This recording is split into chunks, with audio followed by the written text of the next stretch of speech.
tenemos el enorme placer de que nos visite Manuel Leonetti.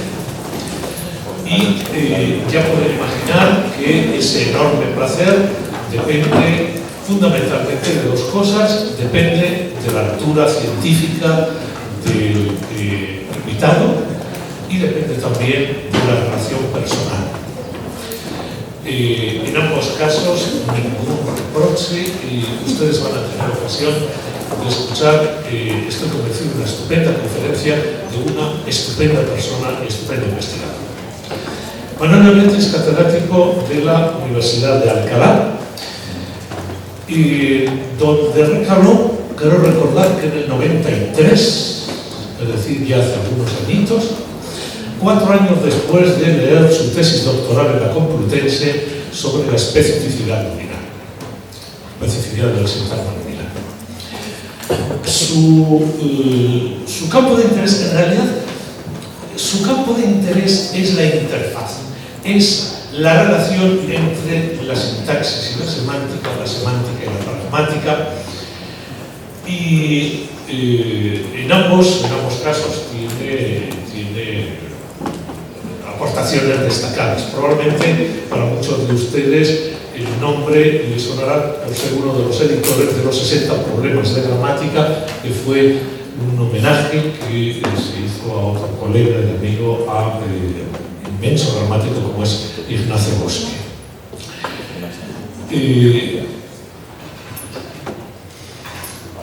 Quizá también algunos de ustedes, estoy convencido que le han recomendado sobre la bibliografía asuntos relacionados con el sintagma nominal, determinantes, cuantificadores, etc. Aunque no es el único aspecto que ha tratado, parece que su vida ha girado en torno al aspecto nominal, pero también ha ido más allá del sintagma nominal. Lo que quizá es más relevante probablemente es una de las ideas que yo creo que ha mantenido y está manteniendo a lo largo del tiempo, y es el paralelismo estructural entre oración y sintagma nominal, entre dos construcciones de distinto nivel. Y eso se ha convertido probablemente en una de las líneas maestras de todos los aspectos que ha tratado. Hoy nos va a dar una charla sobre la otra vertiente, nos va a hablar de los chistes y nos va a presentar una explicación de por qué nos hace gracia los chistes. Hay que entender que los buenos chistes, ¿cómo? Entonces, hoy vamos de pragmática y no quiero extenderme más. Sencillamente, vamos a disfrutar con Manuel Leonetti, y a él muchísimas gracias, es un auténtico placer.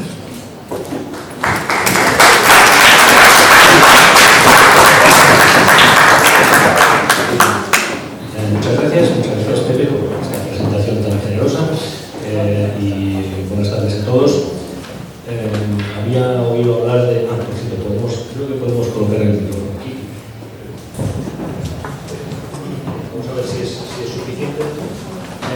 Decía que había oído hablar de Zaragoza lingüística en varias ocasiones, y siempre muy bien, por supuesto, como una iniciativa excitante, divertida, muy interesante, tanto para los estudiantes como para los profesores del departamento.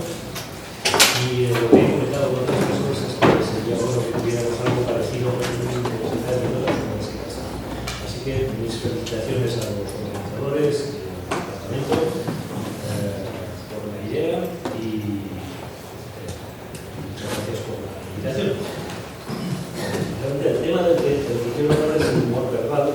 El título que hemos elegido es un título que podría resultar un poco más atractivo, más atrayente. Básicamente de chistes, pero me gustaría tratar también otros aspectos del humor. Mi enfoque es para mí. Este es un esquema de lo que vamos a tratar. La primera parte sobre teorías del humor es muy breve, simplemente para asentar las teorías básicas. Luego hay una parte introductoria sobre nociones de pragmática. Quizá muchos de vosotros han estudiado la pragmática, algunos a lo mejor no. Vamos a repasar algunas ideas que luego podemos exponer. Y la parte parte 3 sobre la estructura de los chistes, bueno, la parte central es más extensa. La parte central de extensiones puede ser de dimensiones variables.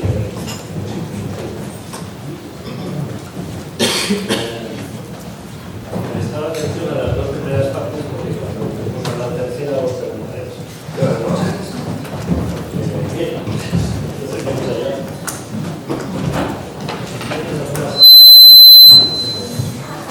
Algunos conceptos de partida. Creo que conviene ser explícitos. Creo que podemos decir que el humor es una propiedad característica de la especie humana. Supongo que podríamos empezar a discutir acerca de si es exactamente el humor lo que aparece en cierto tipo de comportamiento animal o en el comportamiento de los primates. Yo realmente no lo sé. Sobre esto. Pero sí que solemos suponer que el humor es característicamente humano porque está asociado a la racionalidad, al pensamiento racional. Y a aquella parte de la racionalidad que, por supuesto, está involucrada en nuestra capacidad de comunicarnos, tratar de investigar, explorar más profundidad. Deberíamos distinguirlo de la risa, aunque a menudo se suele confundir, pero realmente cuando hablamos de humor hablamos de una cosa y cuando hablamos de risa, de la reacción fisiológica de la risa, hablamos de otra. A veces tenemos risa sin humor, por estados nerviosos, con un tipo de reacción sin control, y a veces tenemos humor sin risa realmente. Así que desvinculamos las dos cosas. Y finalmente quiero recordar que el estudio del humor, aunque en principio parece que no tiene mucho que ver con el tipo de cosas que hacemos en la universidad, por ejemplo, o con lo que hacen los investigadores en diferentes campos, en realidad sí que interesa mucho a los especialistas en ciencia cognitiva, en inteligencia artificial, que era muy especial. A ellos les interesa mucho entender cómo funciona, cuáles son los mecanismos, por qué disponemos del humor, cómo nos contamos, y dentro de esa área de interés también están los lingüistas. Los también nos interesa especialmente y esta charla trata precisamente de por qué nos interesa. Tenemos una larga tradición de estudios sobre el humor. Prácticamente toda la historia de la filosofía está plagada de intervenciones o de reflexiones desde la antigüedad, desde los griegos, sobre la naturaleza del humor, que siempre ha sido muy difícil de definir y muy difícil de captar. De hecho, nos ha costado mucho empezar a entender las cuestiones básicas. También hay reflexiones sobre el humor en toda la historia de la teoría literaria, de la retórica y de la poética, especialmente a raíz del intento de definición de qué es comedia frente a qué es tragedia. A partir de ahí hay reflexiones interesantes. Y también conexiones interesantes entre humor y poesía. He mencionado el caso de Carlos Bussoño, autor español, que escribió sobre esto, y trataré de comentar algo al final. Bueno, la idea central que vamos a tratar de aprovechar es esta última, que por otra parte me parece una idea en absoluto novedosa, sino bastante bien conocida, y es que el humor tiene que ver con la cultura de las expectativas. Una sorpresa de lo inesperado, de lo que rompe nuestras expectativas, con la percepción de algo que es inapropiado o desproporcionado en una situación. Veremos exactamente cómo, por qué, es decir, cómo manejamos esto. De acuerdo con esta idea, si seguimos esta línea, entre las varias teorías del humor que se han propuesto a lo largo de la historia, son básicamente tres familias de teorías, tres tipos de teorías, voy a privilegiar una, lo que se llama teoría de la incongruencia. La larga tradición filosófica, pues en Kant, Schopenhauer, Bergson, siempre se cita a Bergson, al principio del siglo XX, y también la formación de Freud. Y vamos a suponer que esta es la teoría que realmente nos permite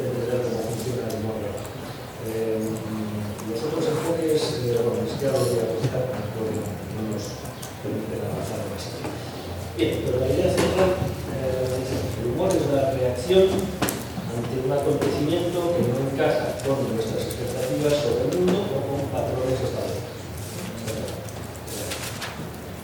Y citas ilustres de la teoría de la incongruencia se puede tomar de Kant. La primera, la que es aquí, la de Kant, se menciona continuamente en la biografía, que la risa surge de la súbita transformación de una expectativa sostenida en la ruptura de esa expectativa. Esta es la intuición central. Se habla de risa tanto en la intuición de Kant como en la de Pascal, pero realmente lo que ellos estaban interesados en capturar era la esencia del humor, o sea, el problema terminológico. Y en la cita de Pascal se nos dice que nada produce más risa que una desproporción sorprendente entre lo que uno espera y lo que uno vive. Es que tenemos la idea de una ruptura de expectativas en las dos cosas y en toda esta relación.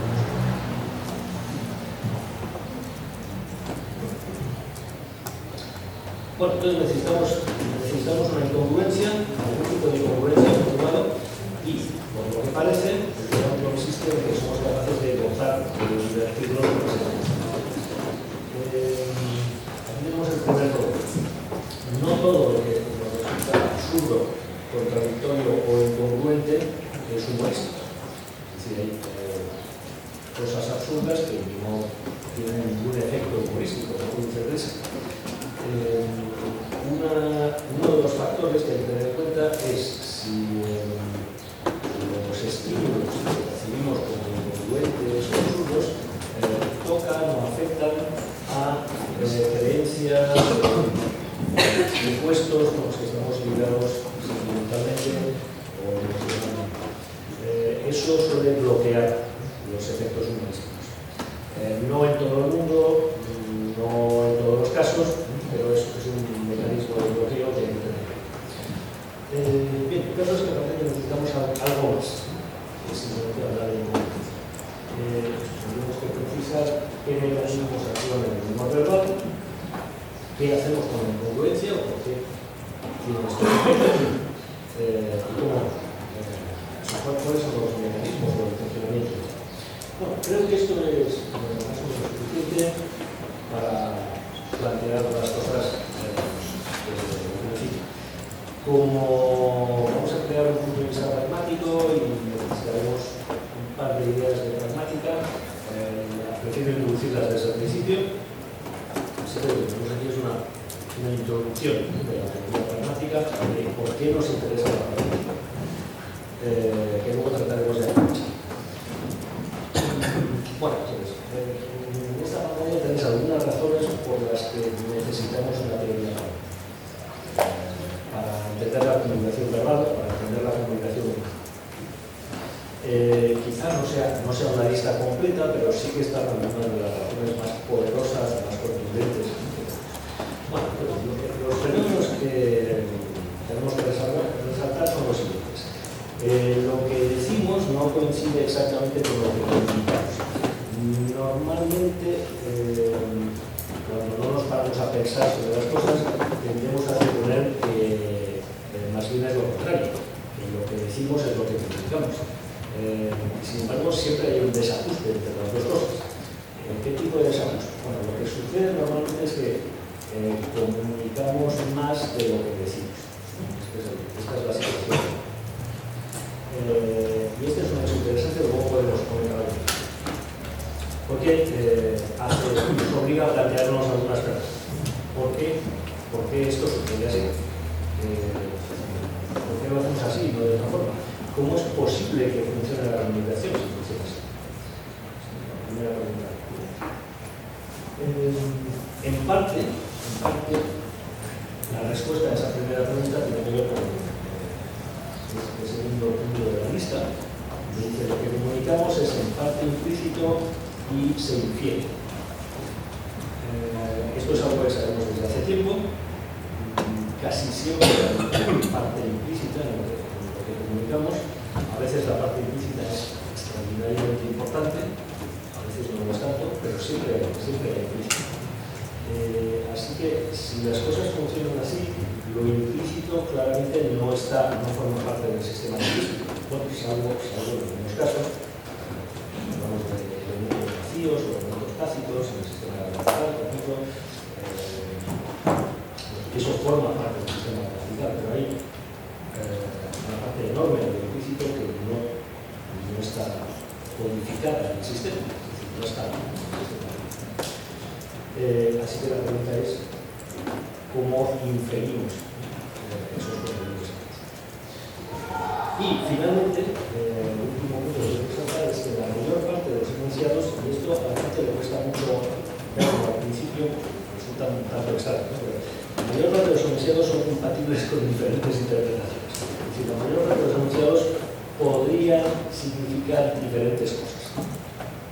Esta es una característica decisiva de cómo utilizamos el lenguaje natural y cómo funciona la comunicación verbal. Y hace que las lenguas naturales sean herramientas muy flexibles y muy adaptables. Bien, pues aquí, a partir de aquí, tenemos el conjunto básico de grandes preguntas que se hacen a la práctica. Son preguntas que no podemos contestar si no desarrollamos una teoría. Podemos contestar en términos semánticos, o sintácticos, o lógicos, no tenemos forma de abordarlas. Por ejemplo, pues imaginad que tenemos una pequeña conversación en la que el primer hablante de los hablantes, un fragmento mínimo, el primer hablante dice esto. Y la pregunta que deberíamos hacernos es ¿qué significa esto?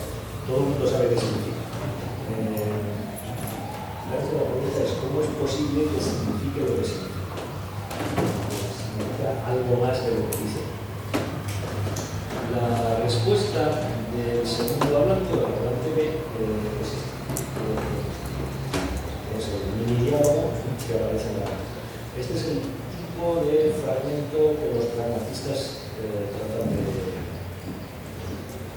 utilizar como ejemplo base del cual pueden hacerse cosas. Bien, estamos todos de acuerdo en qué quiere decir el segundo hablante cuando dice tengo que conducir. Estamos todos de acuerdo en que salvo condiciones contextuales muy particulares o muy extrañas, lo que quiere decir es no gracias porque tengo que conducir. Sí. Entonces la pregunta es ¿por qué comunica eso? Es decir, ¿por qué eso sirve para decir no gracias? Y la pregunta conexa o la pregunta siguiente es si nuestro hablante hubiera podido decir, sabemos que nuestro hablante habría podido decir no gracias. Y esa es una respuesta mucho más directa y mucho más simple, mucho más contundente. Sin embargo, a menudo elegimos este tipo de respuestas. Es una respuesta indirecta, porque no decimos gracias.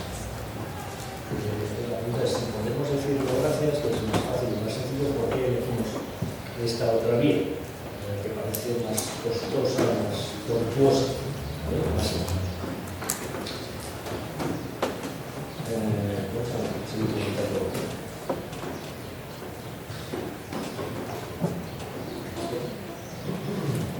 Bueno, ¿cómo interpretamos este diálogo? Nosotros lo que acabamos de ver ahora, habría que añadir algo sobre por qué otros límites significan quiénes tomar el movimiento de los límites. Esa también es una pregunta más. Pero vamos a dejar a un lado y me voy a concentrar en tengo que conducir, pues, que es lo que nos interesa. ¿Qué procesos interpretativos se ponen en marcha? Bueno, lo que creo que debe estar claro desde el principio es que si todos entendemos esto en el sentido de no gracias porque tengo que conducir, no es porque las palabras signifiquen esto. O sea, tengo que conducir no significa no gracias. Esto es bastante evidente. Así que el problema que estamos tratando de resolver de por qué comunicamos cosas que no estamos diciendo no puede resolverse en términos de sistema gramatical o en términos sintácticos o semánticos. La pregunta ¿cómo podemos dar cuenta de estos procesos? Tiene una respuesta muy sencilla, elaborando un conjunto de hipótesis sobre ellos, ¿no? O sea, elaborando una teoría pragmática. Vamos a ver cómo podría funcionar esto. Bueno, entonces, de momento lo que tenemos es que lo que queremos comunicar va más allá de lo que transmitimos expresamente, y esto es un hecho, y no, es decir, no es un hecho aislado en este ejemplo, sino que es sistemático. Se produce continuamente. Nos parece algo, bueno, de hecho es algo tan cotidiano y tan natural que la mayor parte de las veces no le prestamos atención, pero es algo continuo. La clave está en que combinamos el contenido lingüístico, es decir, nuestro conocimiento del sistema gramatical y del léxico y de la fonología, o sea, nuestro conocimiento de nuestra lengua, con nuestro conocimiento del mundo. Porque en parte el contenido implícito de la respuesta que hemos visto en el diálogo anterior tiene que ver con nuestro conocimiento del mundo. Distinguimos, por lo tanto, y esto normalmente en un curso de pragmática y de semántica al principio se suele explicar siempre, distinguimos entre el significado lingüístico, es decir, el significado que depende del conocimiento de la lengua, es el significado que está en las palabras, que está en la estructura de los sintagmas, en la estructura de las oraciones, en el léxico, por un lado, y eso es significado lingüístico, y la interpretación, lo que globalmente llamamos interpretación, que se obtiene integrando conocimientos extralingüísticos o conocimientos del contexto, y que no podemos obtener solamente a partir del sistema lingüístico.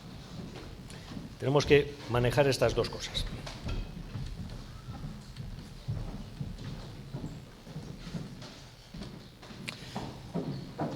Bien.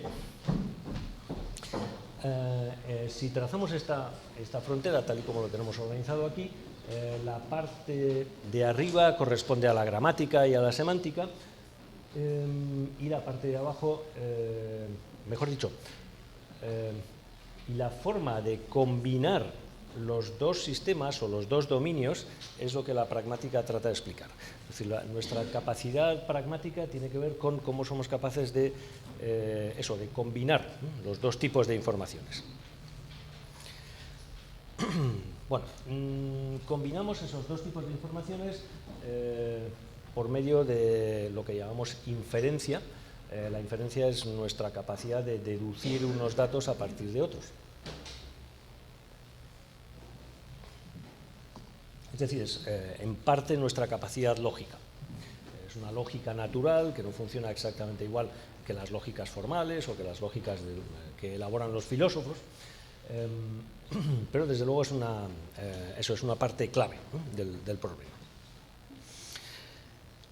Lo que hacemos cuando inferimos es tomar por un lado el significado lingüístico y por otro lado datos del contexto. Los datos del contexto pueden provenir de diferentes fuentes, de la situación en la que nos encontramos, de lo que hemos dicho antes, de lo que sabemos sobre los demás, de lo que sabemos sobre el mundo, hay toda una serie de fuentes diferentes. Llamamos a todo eso información contextual o datos contextuales. Bueno, pues una de las razones, para mí es la razón central, por la que necesitamos una teoría pragmática, es que queremos explicar cómo funciona la inferencia. Es decir, cómo somos capaces de inferir cosas. Aquí parece que la primera respuesta que a uno se le ocurre es tan sencilla como decir, bueno, recurrimos al sentido común. Es decir, es el sentido común lo que nos permite inferir y es el sentido común lo que nos permite suponer que cuando alguien dice tengo que conducir respondiendo a otro vinito, lo que quiere decir es que no quiere otro vinito. Y eso, sí, efectivamente está bien, pero como no sabemos muy bien qué es el sentido común y sobre todo cómo tenemos que conectarlo con el lenguaje y con la comunicación verbal, seguimos necesitando una elaboración un poco más sofisticada, es decir, seguimos necesitando una teoría. Yo voy a seguir las ideas de la teoría de la relevancia de Sperber y Wilson. Hay otros modelos, hay otras posibilidades. Esta me parece una posibilidad muy bien fundamentada, muy seria. De hecho, se ha aplicado con éxito al humor y una gran parte de los datos que voy a comentar están tomados de trabajos de teoría de la relevancia. Así que, bueno, este es el camino que he elegido. ¿En qué consiste la teoría de la relevancia? ¿Cómo explica la comunicación? El objetivo de la teoría es explicar la comunicación humana desde un punto de vista cognitivo. Los dos principios básicos son los que tenéis aquí, que se llaman principios de relevancia. En la primera versión había uno, ahora tenemos dos. Pues el primero es el principio cognitivo de relevancia. No hace falta saberse esto para entender la parte que viene después sobre los chistes, pero sí que hay ideas que aparecen ahora y que después vamos a tratar de conectar de nuevo. Bueno, entonces el principio cognitivo de relevancia establece que estamos diseñados, es decir, que como parte de nuestra herencia biológica estamos diseñados para prestar atención a los estímulos potencialmente relevantes para nosotros y descartar los otros. Esta es una cuestión de supervivencia, ¿no? Es una cuestión de adaptación. Hay estímulos potencialmente relevantes para nosotros. Los que son potencialmente relevantes son los que pueden tener consecuencias positivas para nuestro procesamiento del entorno. Es decir, para afinar nuestra visión y nuestra comprensión de todo lo que nos rodea. Si hay estímulos que son potencialmente relevantes, lo normal es que concentremos nuestros recursos cognitivos en prestarles atención a ellos y descartar otros que no son tan relevantes.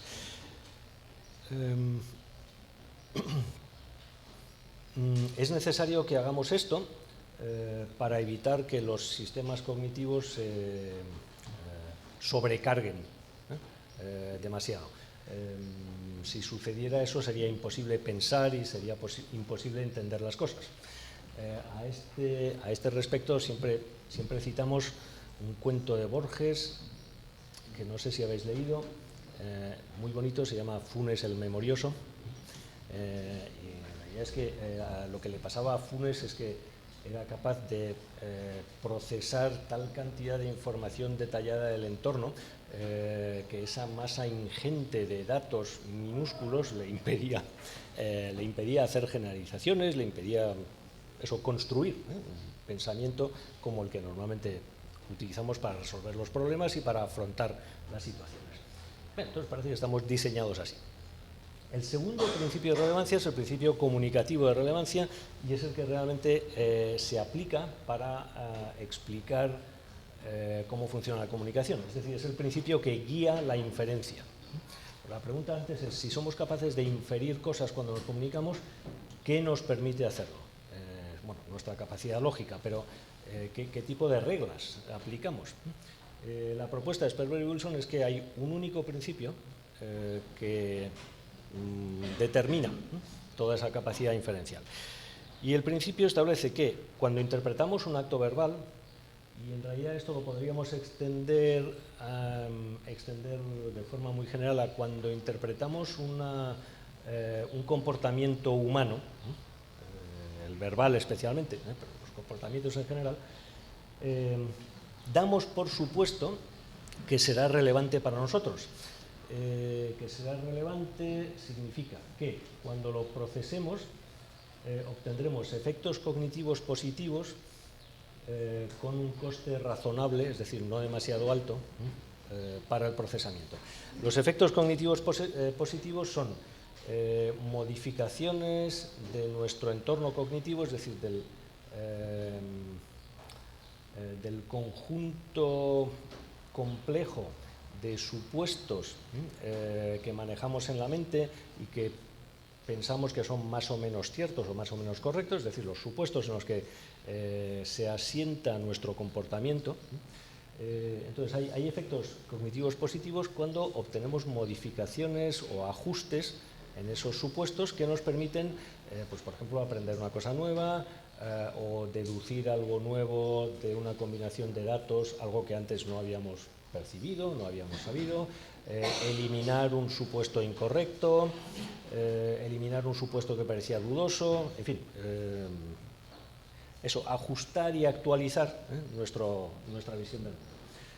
Todo eso implica un coste de procesamiento, implica un esfuerzo cognitivo y el resultado será relevante si los efectos positivos se obtienen por un coste razonable, es decir, sin un esfuerzo demasiado alto. Esta es la idea, ¿no?, esencial de la teoría. Bueno, esto que viene ahora es muy importante para los chistes. De ello se deduce que cuando interpretamos un enunciado, recordáis que os he dicho antes que la mayor parte de los enunciados son teóricamente compatibles con más de una interpretación posible. Es decir, podrían significar una serie de cosas diferentes.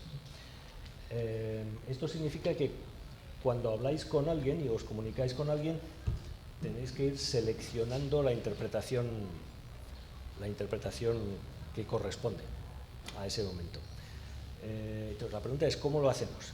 Bueno, lo que Sperber y Wilson suponen es que con seguridad lo que no hacemos es computar todas las posibles interpretaciones y luego compararlas y sopesarlas y decidir cuál es la más adecuada, porque eso sería extremadamente costoso. Parece que el principio de relevancia y la forma en la que estamos diseñados para actuar nos permite alcanzar la interpretación más satisfactoria, es decir, la que es óptimamente relevante, la que es relevante en general, que produce efectos sin demasiado esfuerzo de procesamiento, como la primera. Y una vez que obtenemos esa interpretación, detenemos el procesamiento y no buscamos más. Es decir, no seguimos tratando de averiguar qué otras posibles interpretaciones podría haber. Normalmente no hacemos eso y no es necesario que lo hagamos. Obviamente no lo hacemos porque eso supondría aumentar el coste de procesamiento tremendamente. Y no está claro que pudiéramos obtener grandes beneficios. Bien, entonces, si cuando interpretamos sucede esto, lo que luego llamaremos la fase preparatoria de los chistes, cuando hablemos de la estructura de los chistes, está pensada a propósito para explotar esa capacidad nuestra. El que construye el chiste y el que cuenta el chiste sabe que la primera parte del chiste va a ser interpretada en un sentido determinado y que la interpretación relevante, es decir, la interpretación pretendida por el emisor, es la primera interpretación que el oyente va a computar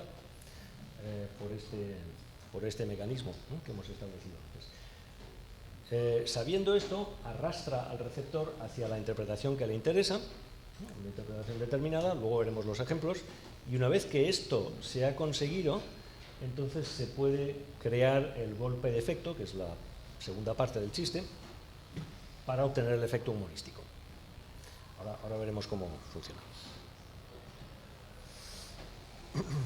Bueno, ¿qué procesos interpretativos están guiados por la búsqueda de relevancia? El principio comunicativo de relevancia establece que lo que nos guía, es decir, lo que nos orienta al inferir interpretaciones, es la búsqueda de relevancia, es decir, es esa garantía de que la interpretación va a ser relevante. Partes de la interpretación o procesos que funcionan así.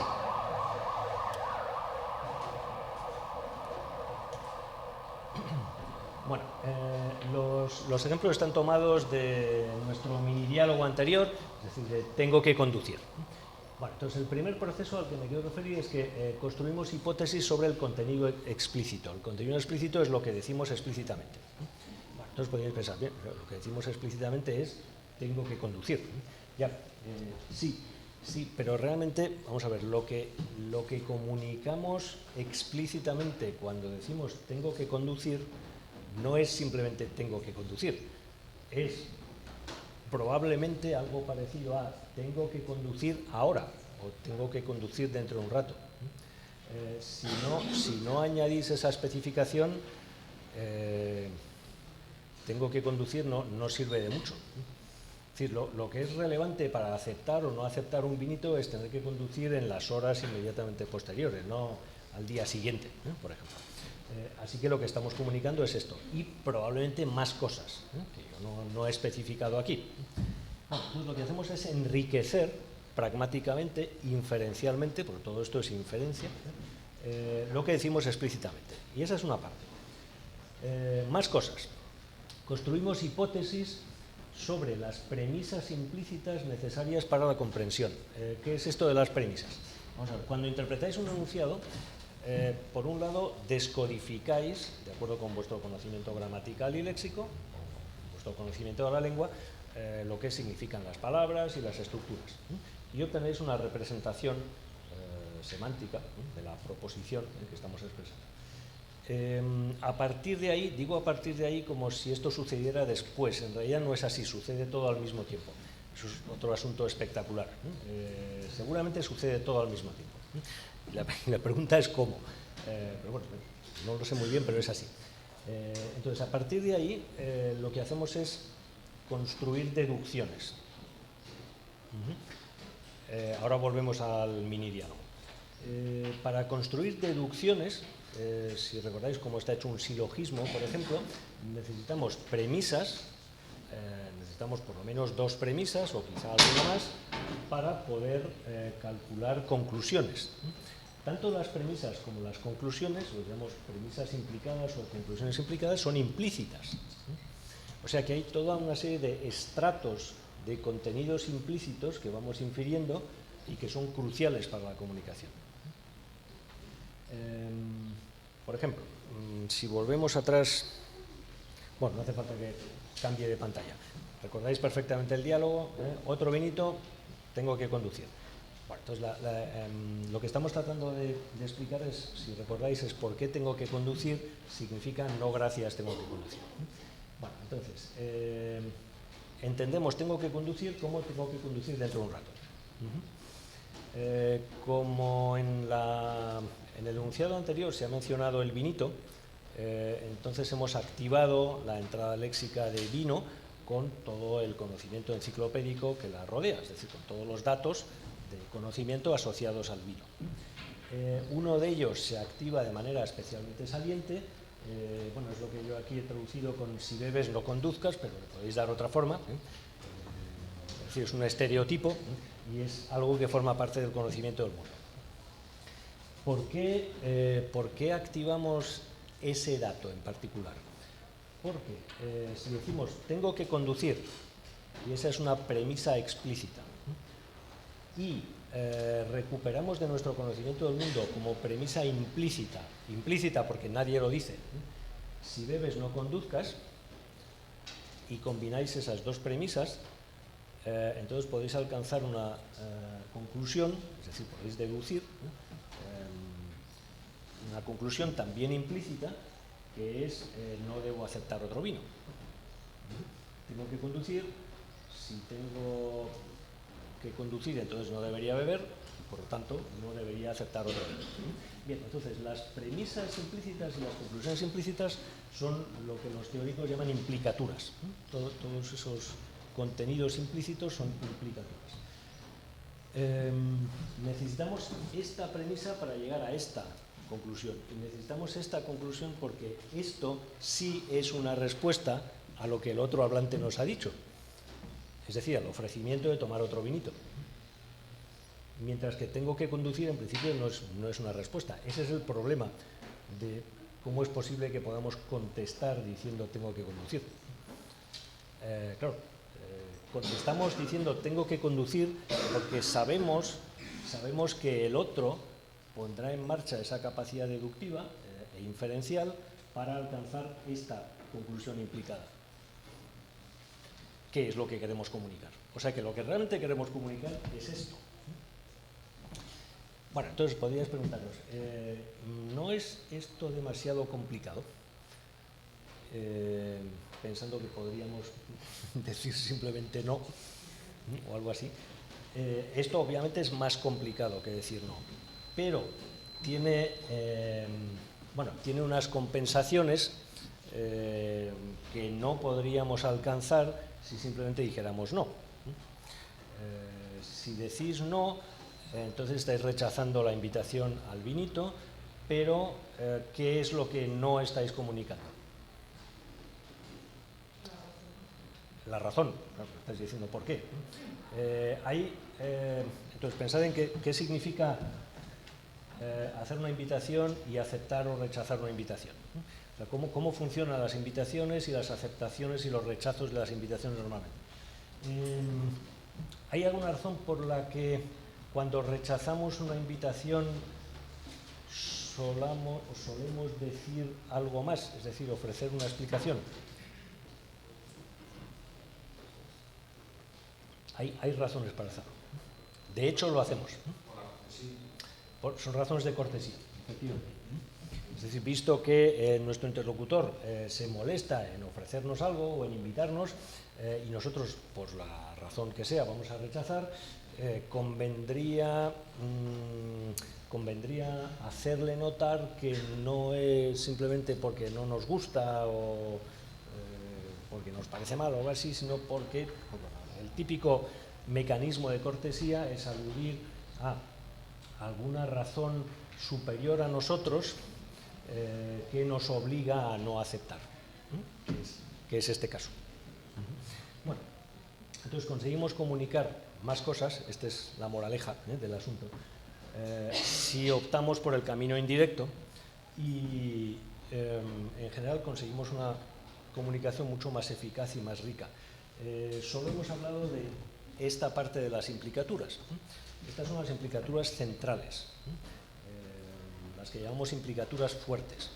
Entonces, estas implicaturas son las centrales o las fuertes porque el hablante es responsable de ellas. Es decir, si yo os digo tengo que conducir, yo os estoy arrastrando inexorablemente a que computéis estas implicaturas. Por eso la responsabilidad es mía. O sea, os estoy llevando a inferir si bebes no conduzcas y por tanto no debo aceptar otro vino.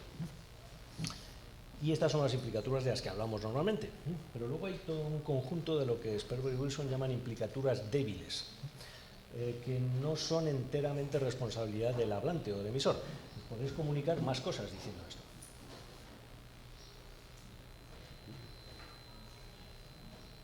Vamos muy mal, deberíamos correr un poco. Como por ejemplo que quien dice tengo que conducir es una persona responsable, que sabe lo que hace, que es prudente y quién sabe qué cosas más. Y en parte la responsabilidad de computar esas implicaturas recae sobre el receptor también. Bien, vamos a correr un poco más. Vamos a la parte central, la estructura de los chistes. Bien, entonces esto es algo que más o menos acepta a todo el mundo. Tenemos dos partes en un chiste. Una introducción a fase preparatoria y un golpe de efecto. El orden es siempre este, no lo podéis invertir, si no se desmonta todo. El golpe de efecto tiene que estar al final, obligatoriamente. El golpe de efecto tiene que ser abrupto e imprevisible, tiene que producir sorpresa. Si os lo estáis esperando, entonces en gran parte el efecto del chiste se aminora o se debilita y tiene que introducir una incongruencia. Aquí es donde tenemos la teoría de la incongruencia, que hay que resolver. Y el tamaño y la forma de la fase preparatoria puede variar. Pues hay chistes mínimos con una fase preparatoria mínima y hay chistes que en cambio se caracterizan por tener una fase preparatoria larguísima, que en parte también es un recurso estilístico, que ahí hay diferentes posibilidades. Bueno, entonces tenemos una gran parte de las teorías del humor que se llaman teorías de incongruencia y resolución, ¿no? Suponen que todo el goce del humor consiste en detectar una incongruencia y poner en marcha algún tipo de resolución. Todo esto es inferencial, por eso necesitamos pragmática.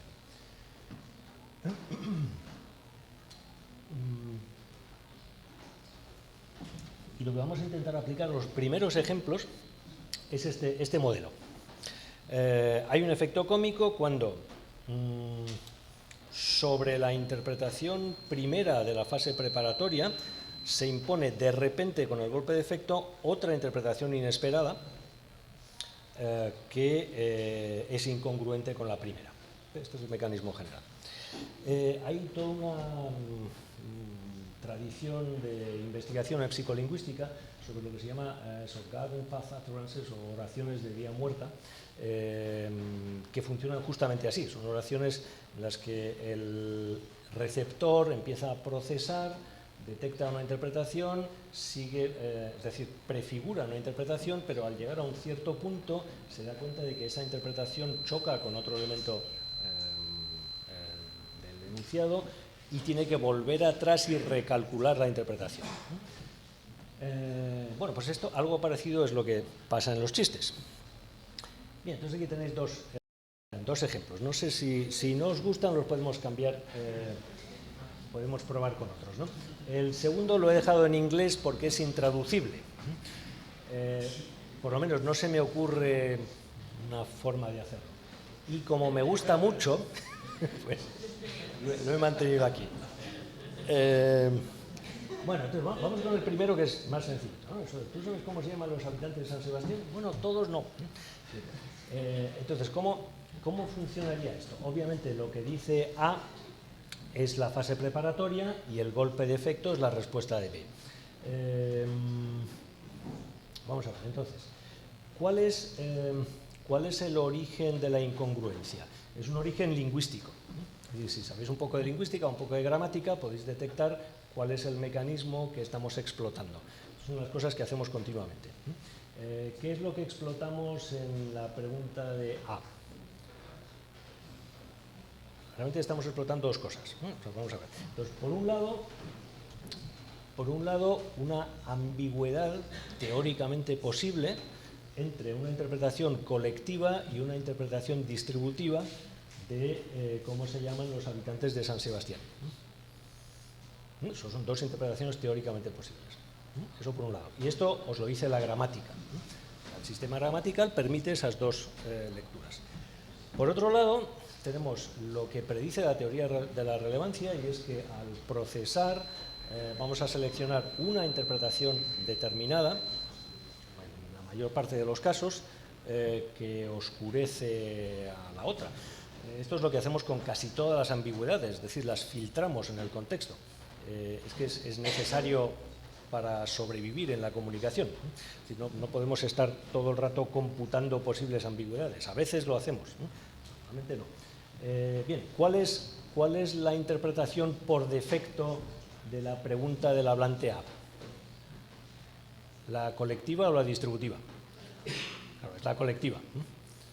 La distributiva es absurda, teniendo en cuenta las dimensiones de San Sebastián. Bien, entonces, ¿en qué consiste el golpe de efecto? Bueno, muy sencillo, el golpe de efecto consiste en que B ha seleccionado la interpretación distributiva que en la fase preparatoria había quedado prácticamente escondida, desactivada. Al aparecer esta interpretación en la respuesta de B, aparece la incongruencia y, bueno, el mecanismo de resolución aquí sería simplemente el de atribuir, este es el mecanismo normal, ¿no? Atribuir a B una interpretación diferente de la que tendría A. Esto es más 8. Cosa que veremos en otros ejemplos. Vamos a dejar el ejemplo en inglés porque nos llevaría un poco más de tiempo. Lo saltamos. ¿Os parece un buen ejemplo? Entonces aquí el mecanismo lingüístico que explotamos es la ambigüedad de substitute y, bueno, y por razones de conocimiento del mundo lo que rodea al weekend. Pues en el weekend coinciden la juerga y la celebración religiosa. y eso es lo que hace saltar la interpretación inesperada. Al traducir substitute en español deberíamos haber utilizado una palabra con género gramatical y entonces la ambigüedad se pierde, por eso lo he dejado en inglés. Bueno, entonces cuando llegamos al golpe de efecto es cuando se produce el efecto humorístico, tenemos que reinterpretar, es decir, nos damos cuenta de que el emisor nos ha engañado, entre comillas, es decir, nos ha obligado a construir una primera interpretación que luego entra en contradicción con lo que dice el golpe de efecto. Y esto, simplemente computar esto, produce placer ya. Y esto lo tenemos también en el humor visual. Bueno, muy importante, crucial, si no el chiste os saldrá mal. La ambigüedad y la incongruencia debe darse a nivel implícito. Esta es una condición central. O sea, la incongruencia hay que detectarla al nivel implícito. Si la hiciéramos explícita, entonces estaríamos contando el chiste explicándolo al mismo tiempo. Eso, bueno, todo el mundo sabe que no funciona bien. Bien, este me gusta mucho. A ver qué os parece. No. Es muy simple, muy simple.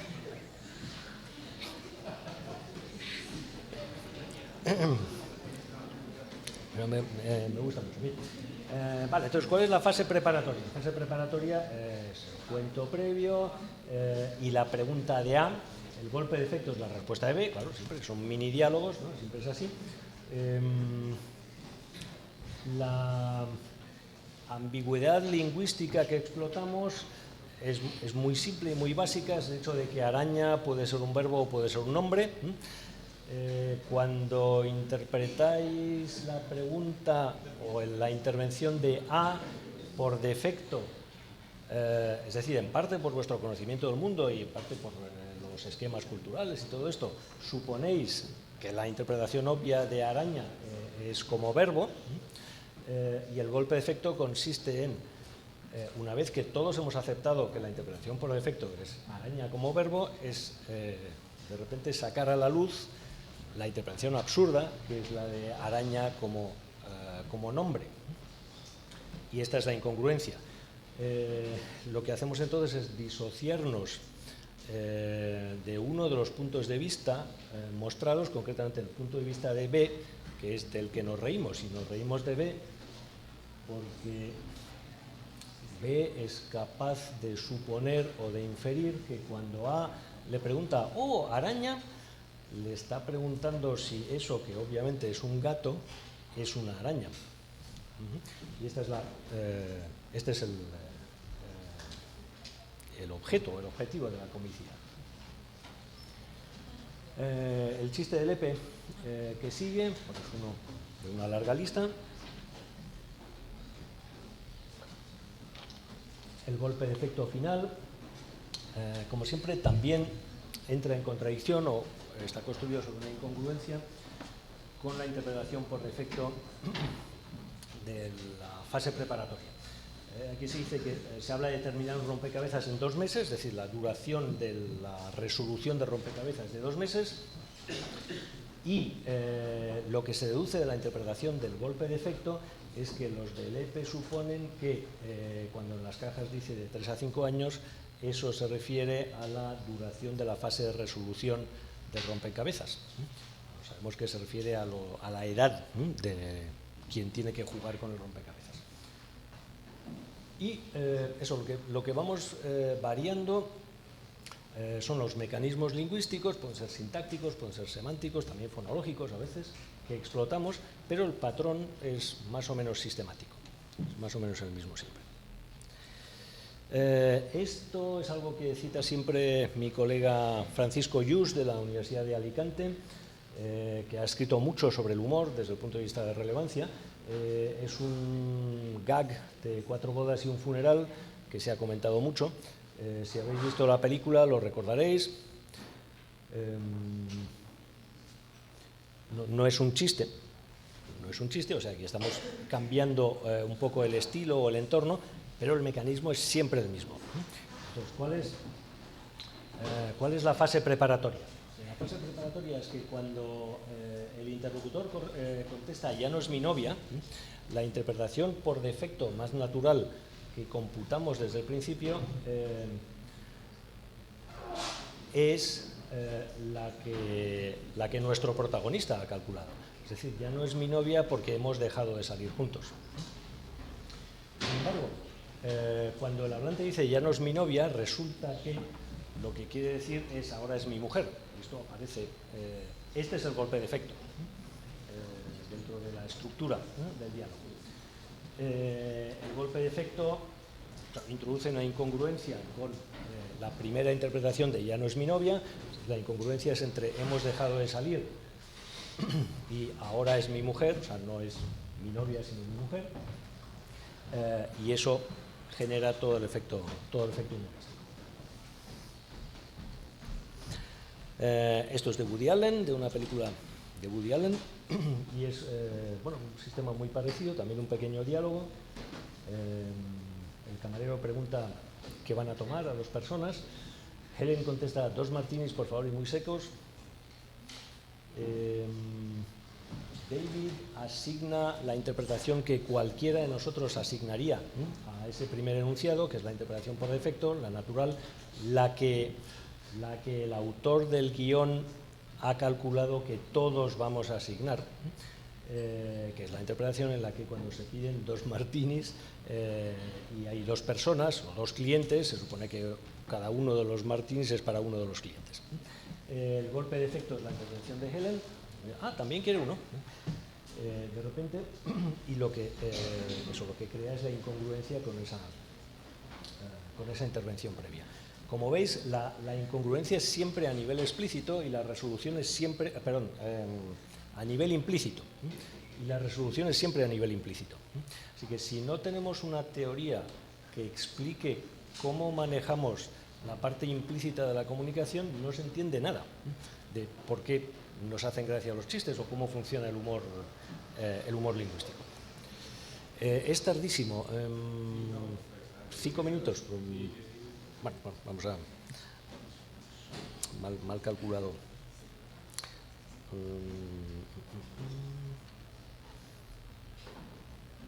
Bueno, este es un resumen de las ideas esenciales que os quería presentar.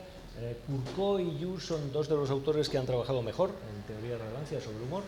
Y la idea central es esta. La clave del humor está en la aparición de 2 supuestos implícitos contradictorios. Eso por un lado, y en qué hacemos con eso por otro. Es decir, qué tipo de resolución construimos, inferencial siempre, por otro. La relación entre humor e ironía está contenida aquí. Siempre se habla de esa relación. La ironía es humorística a menudo y el humor es irónico también muy a menudo. O sea, hay una relación estrecha. Entonces, lo que tienen en común es que tanto en el humor como en la ironía inferimos que el hablante o uno de los personajes en el chiste está comunicando una actitud de disociación, o sea, una actitud de separación, de rechazo, de burla con respecto a un pensamiento que no es suyo, sino que se atribuye a otro hablante, es decir, un pensamiento atribuido a otro. Esa es la esencia de la ironía, construir enunciados irónicos, y está también en el humor. O sea, que la conexión está ahí. Como la ironía es un fenómeno pragmático, no es raro que esto funcione así. Nos dejamos de... Bueno, metarepresentación es el término técnico que se utiliza en la teoría para manejar esto, pero lo podemos dejar. Bueno, entonces en la parte de extensiones, que es la parte final, he seleccionado cosas que no son chistes. Por ejemplo, aquí hay algunas de las frases famosas de Groucho Marx. No sé cuál es vuestra favorita.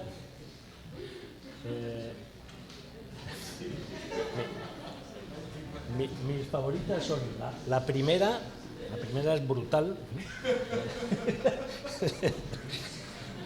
Nunca olvido una cara, pero creo que con usted voy a hacer una excepción. Y esta me encanta. la última, ¿no? Pero, por ejemplo, la famosísima, estos son mis principios, si no le gustan, tengo otros. Esa es muy fácil de analizar, insisto, no es un chiste, todos sabemos que no es un chiste, pero si os fijáis un poco, el mecanismo es el mismo. Entonces, estos son mis principios, es la fase preparatoria. Entonces, ¿qué deducís o qué inferís de la fase preparatoria? Pues que si alguien dice, estos son mis principios, está poniendo sobre la mesa las ideas básicas, que se supone que son ideas sólidas en las que cree con fuerza y con convicción, que regulan su comportamiento y sus relaciones con los demás.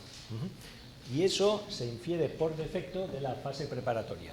Si al cerrar la primera oración introducís el golpe de efecto, si no le gustan, tengo otros. Entonces estáis masacrando la inferencia que deriva de la fase preparatoria.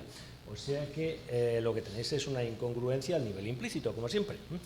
La incongruencia o la contradicción entre yo tengo unos principios sólidos y mi comportamiento se ajusta a mis principios, eso por un lado, derivado de la primera oración, frente a yo puedo adaptar mis principios y por tanto mi comportamiento a las situaciones y a lo que les parezca bien a los demás, que es lo que se deduce del golpe de efecto.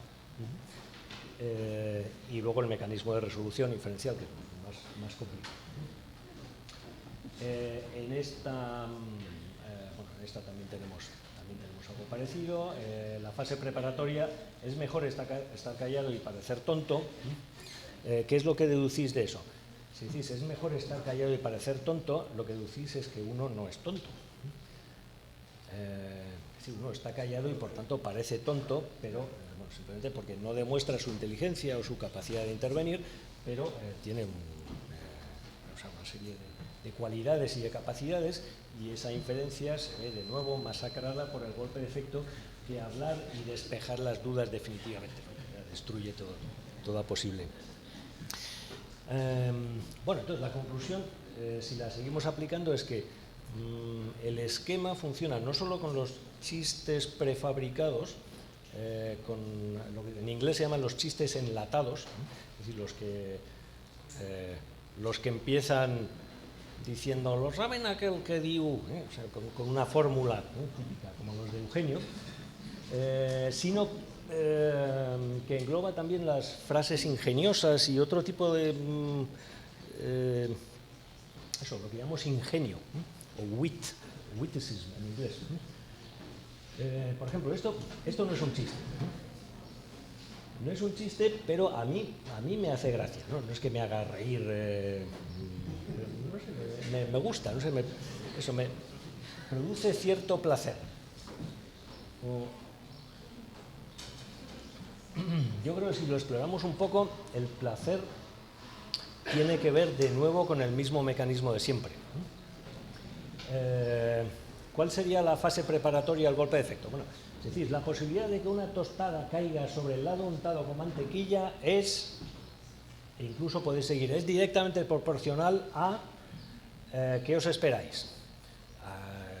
No sé, algún principio, alguna cualidad física de las tostadas o del peso de la mantequilla distribuida sobre la superficie, no sé, o de las condiciones de la humedad ambiental que hacen que, no sé, cualquier cosa de este tipo. Cuando introducís al final al precio de la alfombra, eso funciona como el golpe de efecto porque es incongruente con las expectativas creadas por toda la construcción previa de la frase ingeniosa, y es solo una frase ingeniosa. Eso yo diría que el mecanismo es el mismo. Entonces aquí lo que aparece es esto. O sea, todas las frases ingeniosas nos permiten descubrir estas conexiones insospechadas entre situaciones. Bueno, eso es típico de los chistes, es típico del humor, y esa, diría yo, es la conexión fundamental con la poesía. O sea, esa es la conexión central con el lenguaje poético.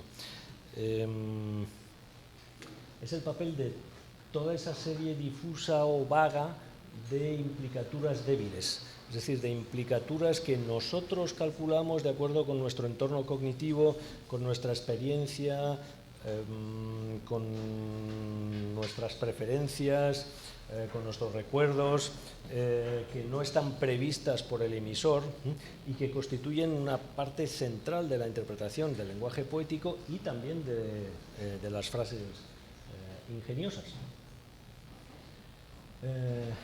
Lo que pasa es que aquí a veces tenemos simplemente incongruencia, por ejemplo, dos interpretaciones y no está claro que haya resolución de ningún tipo, ¿no? Este es muy tonto, pero también me gusta. Y yo diría que es simplemente humor absurdo. No os lo voy a explicar porque es humor absurdo, así que tenéis dos interpretaciones, ninguna de ellas desaparece, las dos están flotando al mismo nivel y parece que el placer consiste en mantener esas dos interpretaciones, que por cierto es lo que nunca hacemos en la comunicación cotidiana. Lo que hacemos es desechar interpretaciones y privilegiar una. Y aquí, en cambio, el juego consiste en mantener las dos, ¿no? O sea, no hay resolución. Este es el último, o sea que termino ya, y como veis me he alejado completamente de los casos anteriores, ¿no? Bueno, esta es una vieja viñeta de Mingote. Yo tengo un aprecio extraordinario por Mingote, debe ser de los años 50, creo, de una serie de viñetas de suicidas. Es una de mis favoritas. Como veis, es humor visual, no hay palabras, por lo tanto no hay fase preparatoria, no hay golpe de efecto, no hay contenidos implícitos porque no hay palabras. Entonces la pregunta es, aquí en este tipo de humor que se aparta tanto de los que hemos visto antes, ¿podemos encontrar alguna conexión con lo anterior? Bueno, como mínimo el papel central de la incongruencia creo que sí. ¿Veis alguna incongruencia? Bueno, sí, esos son las grandes, los grandes principios. Pero exacto, ¿no? Entonces, si este señor... Bueno, o sea, hay un montón de niveles de interpretación, todos implícitos porque no tenemos palabras, ¿no? Pero un montón de niveles riquísimos de interpretación de este chiste gráfico que se superponen, pues, por ejemplo, por un lado, la desesperación que deriva de no tener ni siquiera un árbol en el que colgarse, porque uno se puede colgar de una viga o de una farola o algo así, ¿no? Y sin embargo, no, él elige un árbol y, claro, cuando uno se va a suicidar está desesperado, está harto de todo y sin embargo él decide, no, premeditadamente que tiene que hacer crecer un árbol y esta es una actividad cuidadosa que requiere mucho tiempo, requiere tanto tiempo, como decía José Luis, que seguramente morirá cuando el árbol todavía no haya alcanzado un tamaño suficiente, morirá de muerte natural, por supuesto, para que se pueda colgar de él, y esas son también incongruencias. Y luego hay miles de implicaturas débiles, ¿no? o difusas, ¿no? Y yo diría que la viñeta es poética en ese sentido también. Bien, entonces, ¿dónde está el límite del sistema que hemos establecido?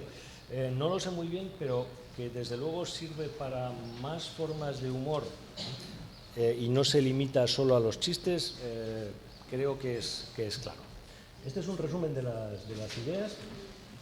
Explotamos cualquier parte del sistema lingüístico para construir efectos humorísticos, la fonología, la sintaxis, la morfología, la semántica, todo lo que tenemos a mano, pero el mecanismo central es cognitivo y pragmático.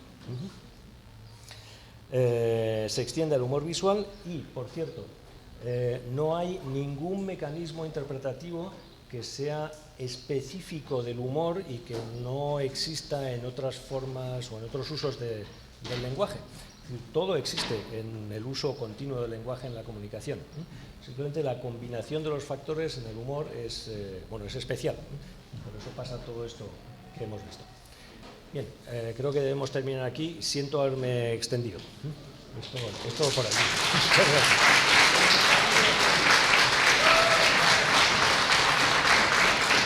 Gracias.